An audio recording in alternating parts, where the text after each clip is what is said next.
დეზინფორმაცია და მოსახლეობის შეცდომაში შეყვანა. მასე ეხმაურება ანტიკორუფციული ბიუროს ხელმძღვანელი რაჟდენ კუპრაშვილი არასამთავრობო სექტორის განცხადებას, რომლის მიხედვითაც ბიურომ არასამთავრობო სექტორს მათი ბენეფიციარების პერსონალური მონაცემების გადაცემა მოსთხოვა.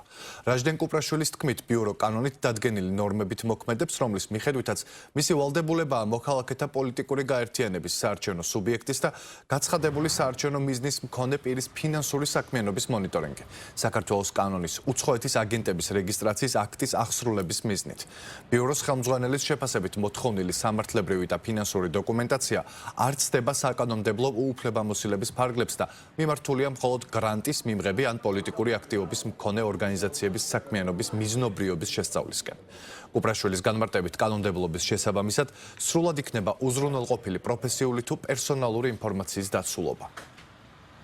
დღის განმავლობაში რამოდენიმე ორგანიზაციის წარმომადგენელთა მიერ მიზანმიმართულად ვრცელდება არასწორი ინფორმაცია თითქოს ბიუროს სასამართლოს ბრძანების საფუძველზე.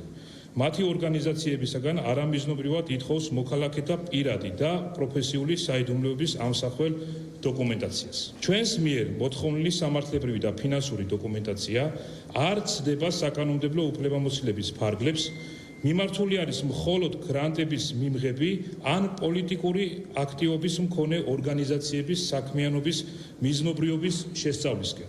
ამ პროცესში საქართველოს კანონმდებლობის შესაბამისად სრულად იქნება უზრუნველყოფილი პროფესიული თუ პერსონალური ინფორმაციის დაცულობა.